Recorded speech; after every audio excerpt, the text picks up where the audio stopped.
महाराज जी, मेरी जिज्ञासा है, इस वर्ष दीपावली के बाद ऐसा कौन सा शुभ मुहूर्त आया है जिसमें दीक्षा हो रही हैं और अभी पुनः दीक्षा, आज फिर से दोबारा दीक्षा हुई है कुंथलगिरी में, 3 मुनि दीक्षा और 1 क्षुल्लक दीक्षा। मेरी जिज्ञासा का सवाल। देखो, हमारे पूज्य गुरुदेव आचार्य महाराज बहुत दूरगामी थे, बहुत दूरदृष्टि थी। इतनी दूरदृष्टि बहुत दुर्लभ तो मिलती है। उन्होंने इतना दूरदृष्टि से इतना बड़ा वैभव फैलाया, आज तक पूज्य आचार्य महाराज का जो वैभव फैला है इस युग में कहीं और अन्यत्र देखने में नहीं आया।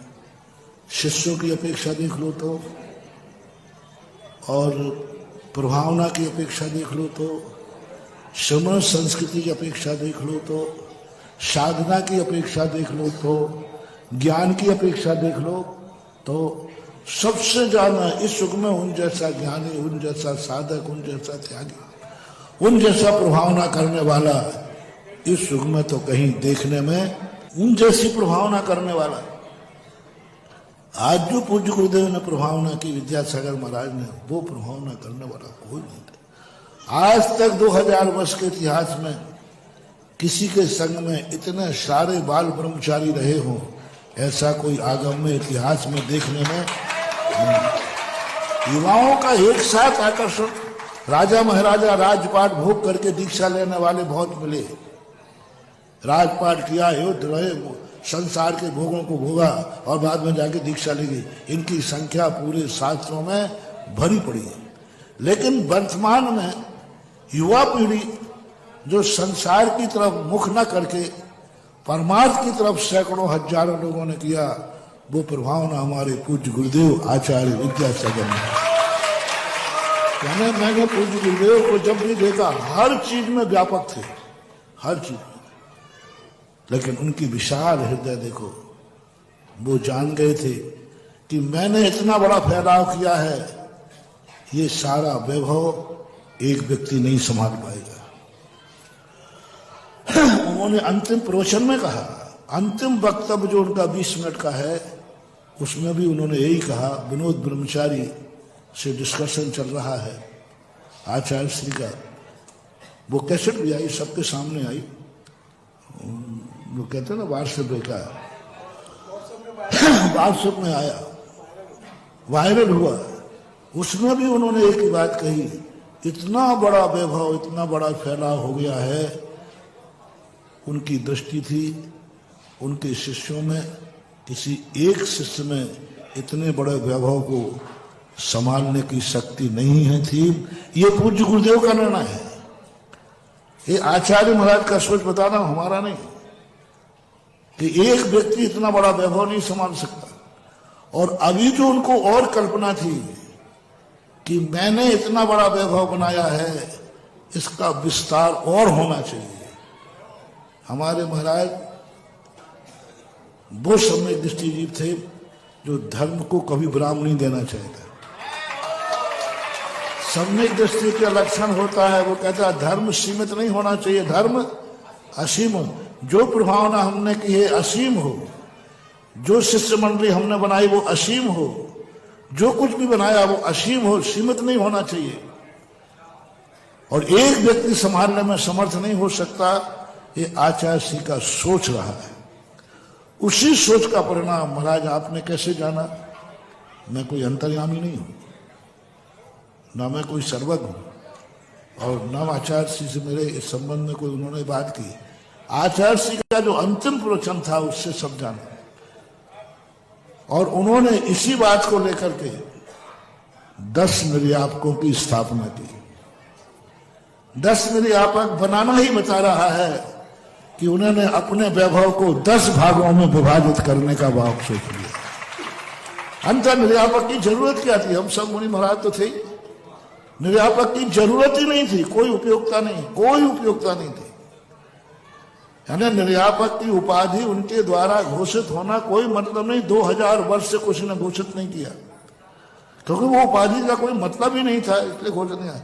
लेकिन आचार्य श्री ने उस उपाधि की उपयोगिता बनाते हुए अपने वैभव को 10 भागों में विभाजित कर दिया। और 10 भागों में विभाजित करके कहा और सबको अधिकार दिए।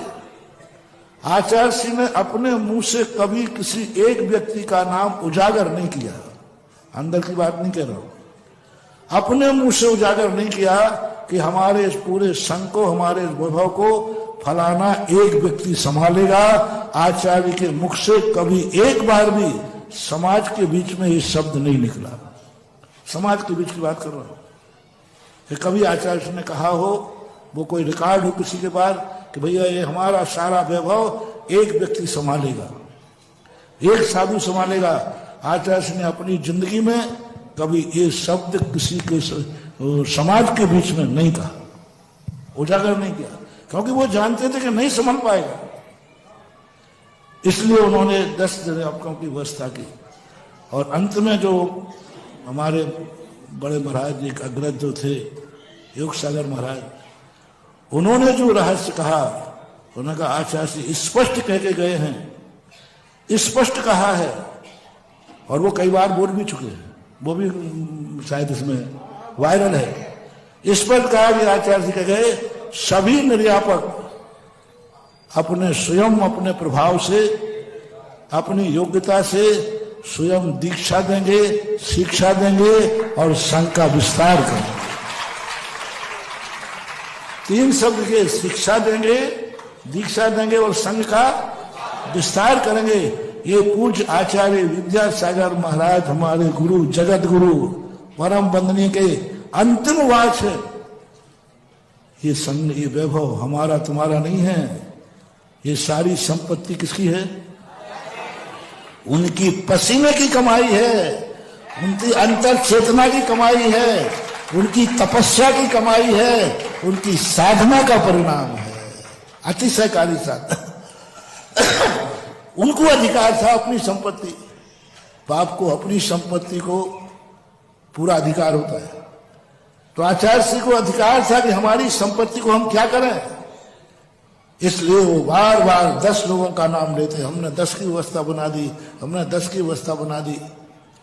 और उसका प्रमाण लोग कल के दिन इसको गलत ना लेने में, क्या पता कल के दिन कोई एक ही व्यक्ति सारी संपत्ति हड़प ले तो, क्या पता, संसार है, बलहीन बलवान ये 2 चीज चलती रहते। तो उनके लिए उन्होंने दूसरा प्रमाण दिया कि यदि कोई संपत्ति हड़प ले, कोई एक संपत्ति कब्जा कर ले, नहीं, पूरी संपत्ति मेरे अंडर में रहेगी, मैं ही पूरे संघ का संचालक रहूंगा, मैं ही बनाऊंगा, ऐसी कोई स्थिति ना बन जाए।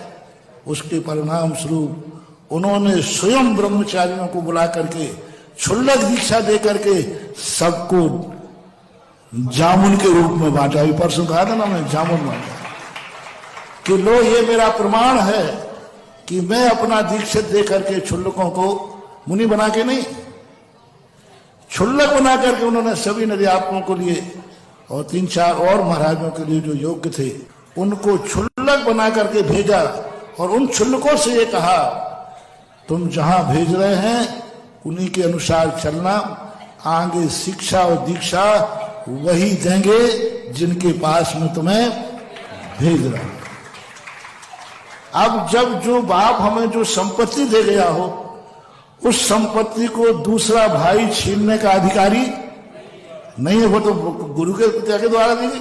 यही तो भरत बाहुबली का मामला था कि आदिनाथ जब हमें पोधनपुर दे गए हैं, तो जो संपत्ति दे के गए हैं आचार्य महाराज सबको, जो भी नमूना दिया है, वह नमूना जिसके पास भेजा है उसी का वह सर्वाधिकार है, उसी को सर्वाधिकार सुरक्षित रखना चाहिए, उसी को उनका पूर्ण पालन कर। जो आचार्य विद्यासागर महाराज की आज्ञा मानते हैं, आचार्य विद्यासागर महाराज की भावना समझते हैं, तो आचार्य विद्यासागर की भावना के अनुसार जो आचार्य श्री ने जहां जहां क्षुल्लक के लग भेजे हैं वे वहीं रहें और उन्हीं के सानिध्य में रह करके अपने जीवन की वृद्धि करें। यहां वहां भागने से गुरु की आज्ञा की अवमानना है। गुरु ने तुम्हें कहीं भेजा और तुम कहीं भाग रहे हो। गुरु ने भेजा कि तुम फलाने निर्यापक के साथ रहोगे, फलाने महाराज के साथ रहोगे, अंतिम गुरु तुम्हें आदेश देंगे और तुम उन गुरु की आज्ञा को छोड़ करके यहां हो जा रहे। हर व्यक्ति को यह मानना चाहिए पूज्य गुरुदेव विद्यासागर महाराज ने जिस जिसको जहां जहां भेजा है उसको वहीं रहना चाहिए, और जिस जिसके पास भेजा है उसको भी पूरी ताकत लगा करके उनका लालन पालन संरक्षण विकास करना चाहिए। ये मैं नहीं बोल रहा हूं, पूज्य गुरुदेव की भावना है, उन्हीं को करना चाहिए। आपको समय देना चाहिए। आचार्य गुरुदेव की आज्ञा है ये कि मैंने तुम्हारे पास जिसको भेजा है आप उसका लालन पालन कीजिए, आप उसका शिक्षा दीक्षा दीजिए, आप उसका भविष्य उज्जवल कीजिए। परसों मुझे बहुत खुशी हुई थी, 19 तारीख के दिन, 19 तारीख को, कि हमारे बड़े महाराज, हमारे बड़े भैया बुंदेलखंड में जिन्हें बड्डे बोलते हैं, बड्डे महाराज ने वो शुरुआत कर दी जो आचार्य श्री की भावना थी। और बड़े लोगों से जो शुरुआत होती है उसे मैंने कहा था शुभ और सगुन है। और बड़े महाराज समय सागर जी महाराज ने यह बात की शुरुआत की तो हमने उसी दिन कहा था अब बहुत अच्छा सगुन हो रहा है, सब लोग अटैचियां तैयार करके रखना।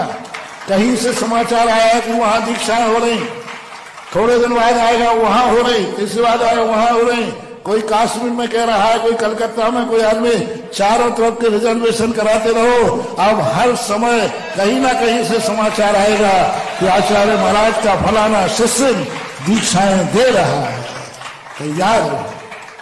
ये गुरु जी की भावना है, और गुरु जी की भावनाओं को लोग ध्यान नहीं रख रहे, गुरु की भावनाओं पर ध्यान नहीं रख रहे। आचार्य विद्यासागर महाराज की जो भावना थी उन भावना की तो कद्र करो।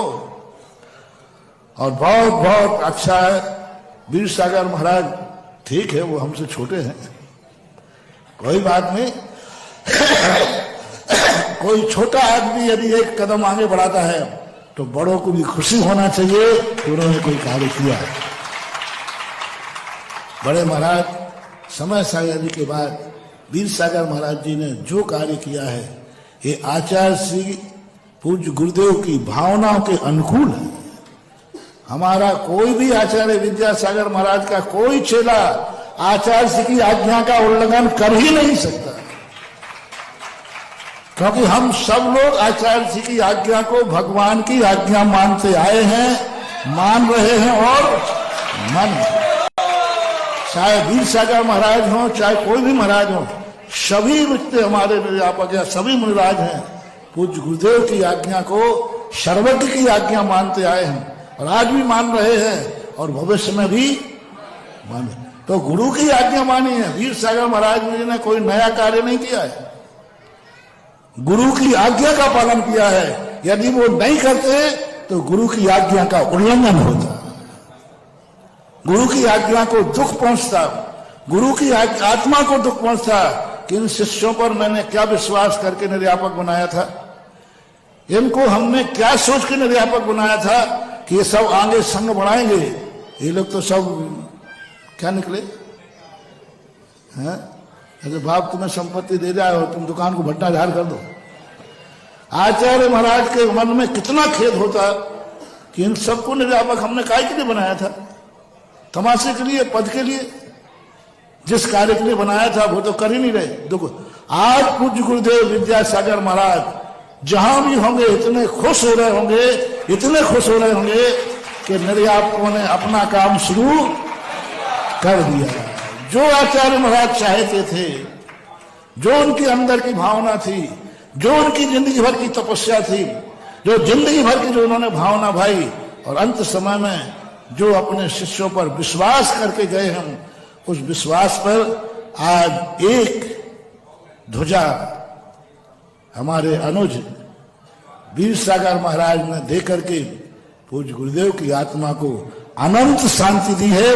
और अनंत, और हम सब यही बात सोचते हैं कि सभी निर्यापक मिलकर के पूज्य गुरुदेव की आज्ञा का, भावना का कद्र करके, और इस जो वृक्ष आचार्य महाराज लगाया है इसको वट वृक्ष का रूप देकर सारे भारत में उन्होंने जितने भी जो संघ बढ़ाया है उसके आगे अपन को बिंदियां लगा करके आगे बढ़ाना है। बहुत अच्छा, बहुत खुशखबरी है। आज पता चला कि तीन मुनि दीक्षाएं हुई, बहुत दिन से वो क्षुल्लक थे उनके पास भेजा था, और आज उन्होंने मुनि व्रत दे करके हम सबकी आत्मा को इसलिए खुशी है वीर सागर महाराज ने आचार्य श्री की भावना को पूर्ण करने का कदम उठा लिया। बहुत अच्छा, कोई बात नहीं, हम एक कदम पीछे सही, वही हमारा भैया है, एक कदम आगे सही, कोई फर्क नहीं पड़ता है। उठाना तो सबको ही है। यदि आचार्य श्री की भावना को रखना है तो जिन जिन को आचार्य श्री ये जामुन देके गए हैं और ये कह के गए, इनसे पूछो, आप बताते वहां जो छुल्लकों ने कहा, उन्होंने ये कहा कि आचार्य श्री कह के गए थे कि तुम्हें मैं जहां भेज रहा हूं जीवन के अंत तक उन्हीं के साथ रहना है, और वो जो कहें वैसा करना है, वैसे ही आगे बढ़ना है। हमारे संघ में भी छुल्लक जी आए, उन्होंने यही कहा था, आचार्य श्री ने यही कहा था, तुम्हारा अंतिम स्थान वही है जहां मैं तुम्हें भेज रहा हूं, और जिनके सानिध्य में तुम रहो उन्हीं के सानिध्य में तुम्हें आगे बढ़ना है, दीक्षा लेना है, शिक्षा लेना है, और आचार्य महाराज की भावनाओं को आकाश में पहुंचाना है। बहुत अच्छा, सभी समाज के लोग, आचार्य श्री के भक्त लोग, सभी वीर सागर महाराज की भावनाओं को अच्छा माने कि आचार्य श्री की भावना उन्होंने पूर्ण की है और बहुत अच्छा किया।